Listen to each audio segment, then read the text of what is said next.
Hi, everybody. I just want to talk to you today,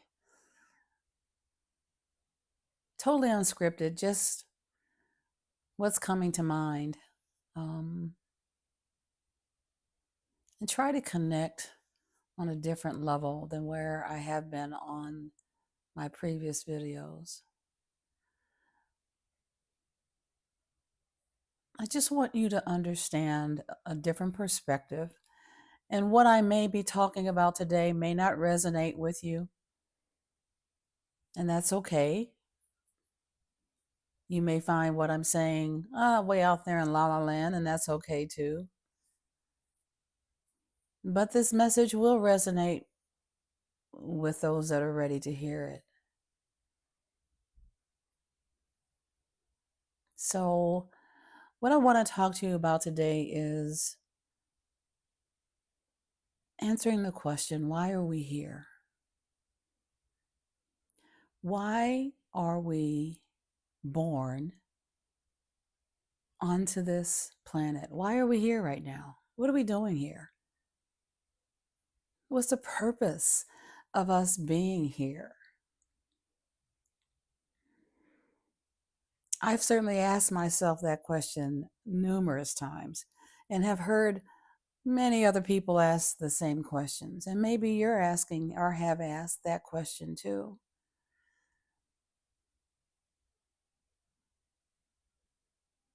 So, in the many years of my spiritual journey,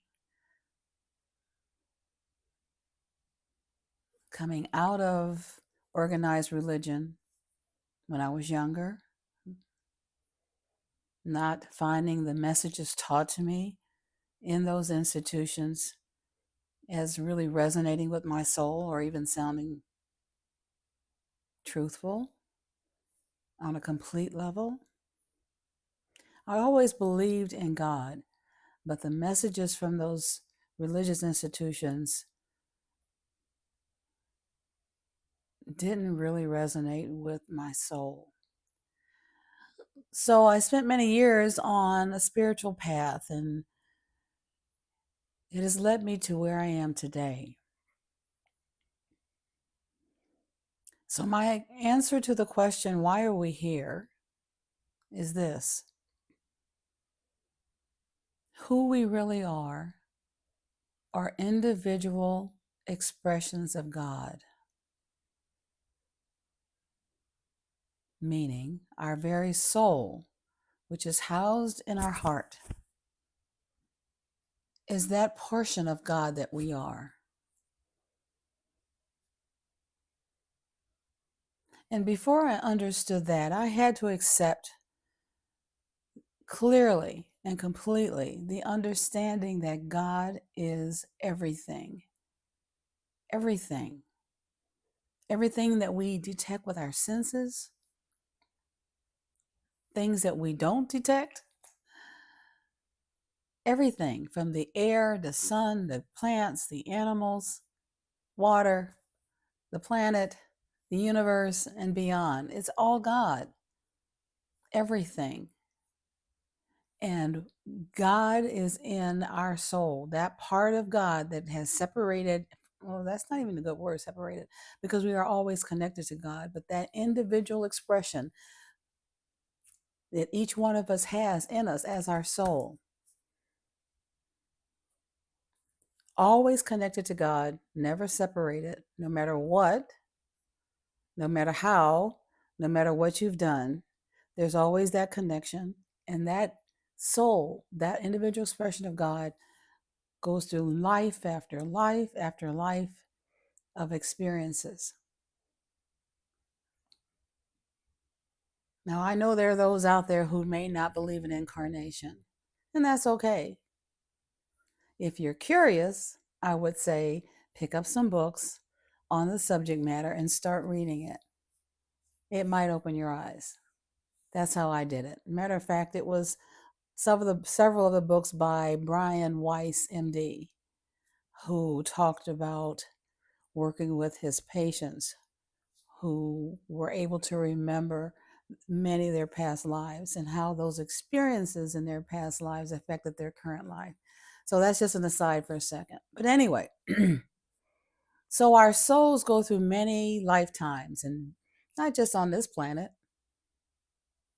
Again, a subject matter for another day.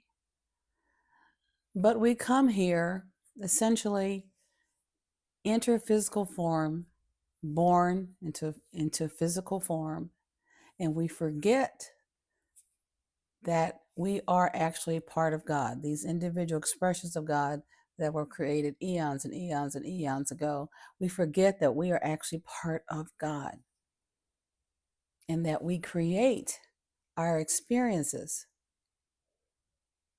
We create our experiences prior to our incarnation, and we incorporate other souls into our creation so that when we are here together, we plan activities together, we plan interactions together, we plan experiences together for the purpose of all of our highest good. And then we are born and we forget that we actually created those experiences. And we go through life and we experience everything that we created, the good, bad, and the ugly, not remembering. And then we sometimes get caught up in all of the emotions that we experience during those experiences, and they stick to us, and they become stagnant in our physical form, in our energetic form, and we are affected by those. But more importantly, many of us go into a mode of victimhood, meaning they see everything that has happened to them, particularly if they are what we call a negative or bad experience. And they start saying, well, why me?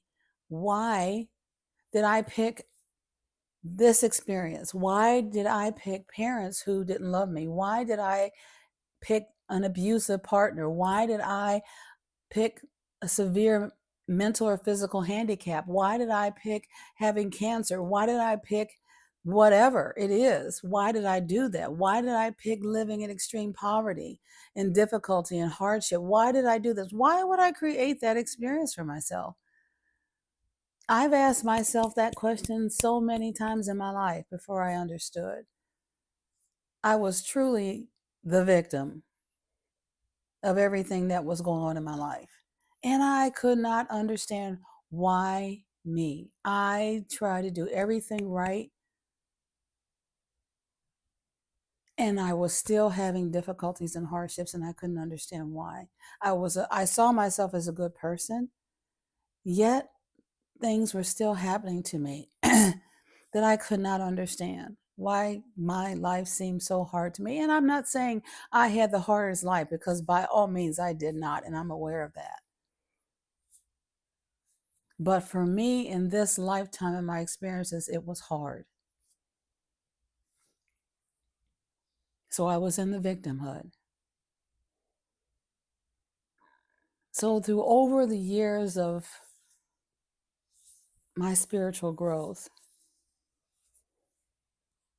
and through the grace of God, I started understanding or seeing the connection of everything that has happened in my life. And to be perfectly honest with you, one of my experiences that really triggered it was during one of my lowest periods in my life, when I was going through a very difficult divorce.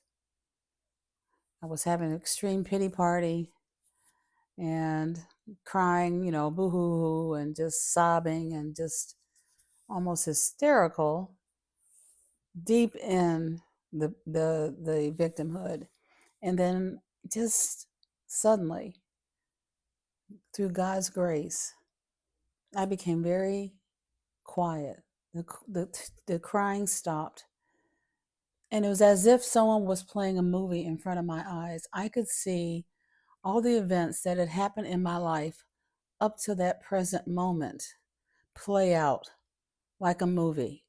And I could see how every event that I had gone through, every struggle, every little bump, bruise, whatever, and there were some good times in there too, but how they were all connected and how one led to the next, to the next, to the next in perfect divine order. And at that moment, I understood a bigger picture. I understood how all these events in my life are connected and how they're playing out, even though I don't understand the how always or the when or the way it's going to turn out. They're all playing out. And much later, I understood that as a divine individual expression of God, which we all are, as I stated, our souls, that's who we are, creating our experiences, I realized that these were all experiences that I created, including the people that I chose for parents, the people that I brought into my life in personal relationships, even the children that I had. These were all co-created experiences for what I wanted to experience here in this physical form at this time.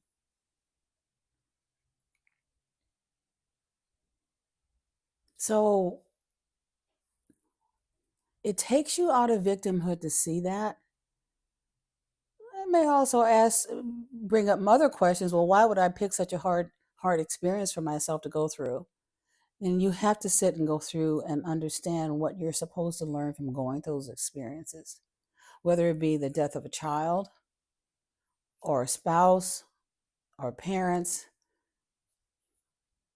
even the loss of a pet. These are all experiences that bring you lessons, that are bringing you closer to understanding not only who you are, but also bringing you back to our ultimate destination, back to source.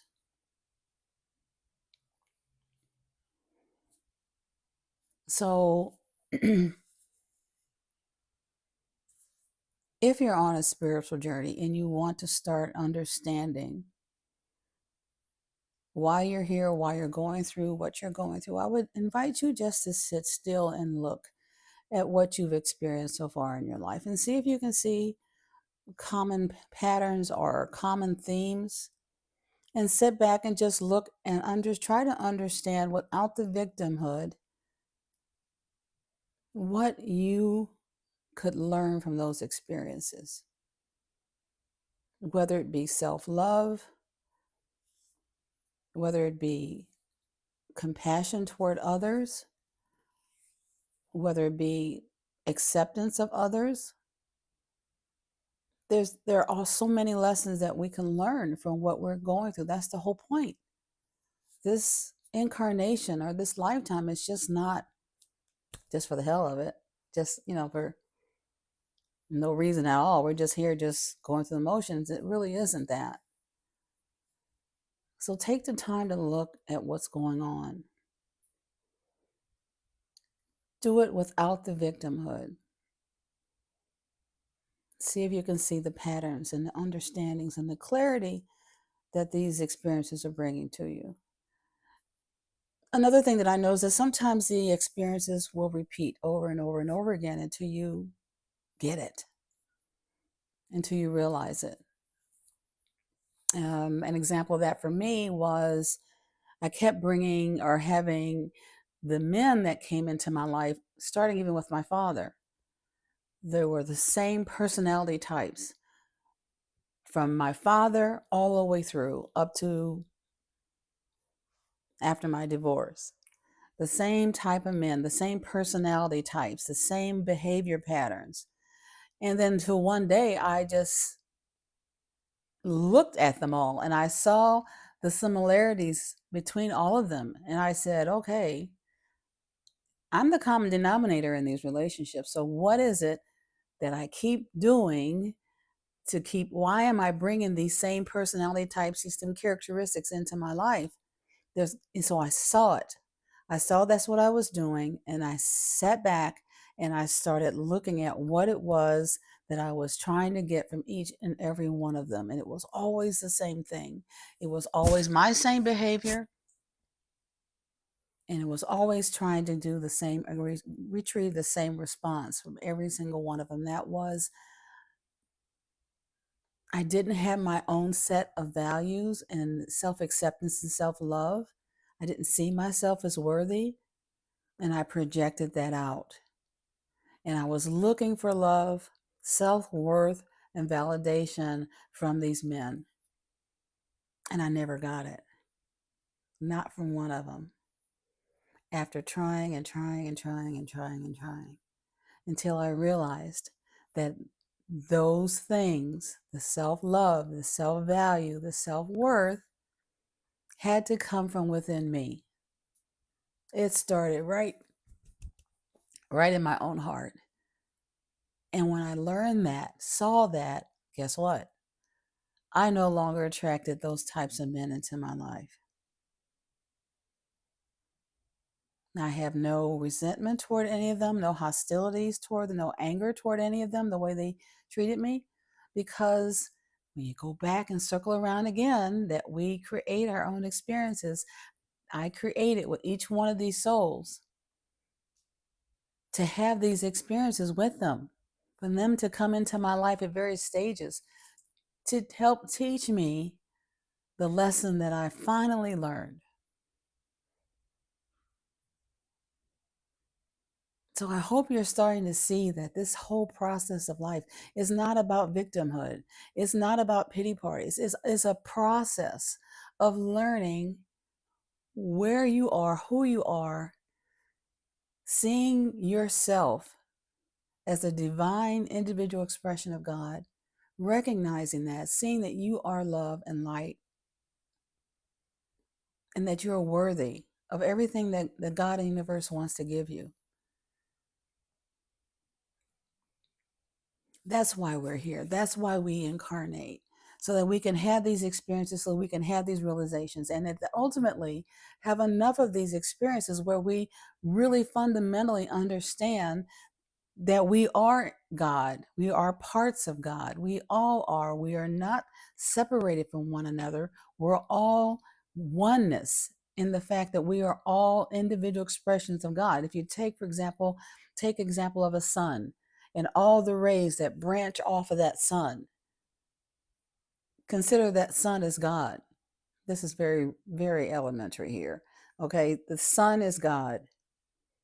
And all the individual rays that shoot off of it are individual expressions of that sunlight.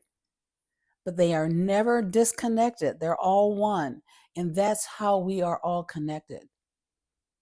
No matter what, no matter where we're living, no matter what time on the time continuum, we are all connected with everything, because everything is God, including our souls and our individual expressions of God.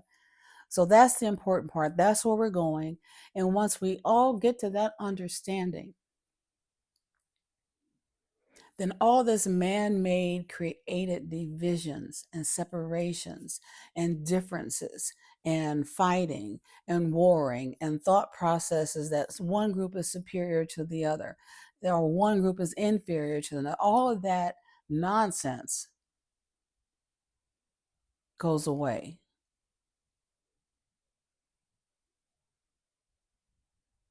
It goes away. And all the strife and all the stuff, the bickering and the fighting and the division and the horrendous things that are happening on this planet right now go away. Because once we realize that we're all part of God and we're all connected, then we as a group consciousness, of souls with the same remembrance, with the same understanding, can start creating a different experience for all of us on this planet, because it doesn't have to stay like it is now. We've helped to create this, and we also can change it. But it's going to take us waking up to the reality of who we are, what we can do,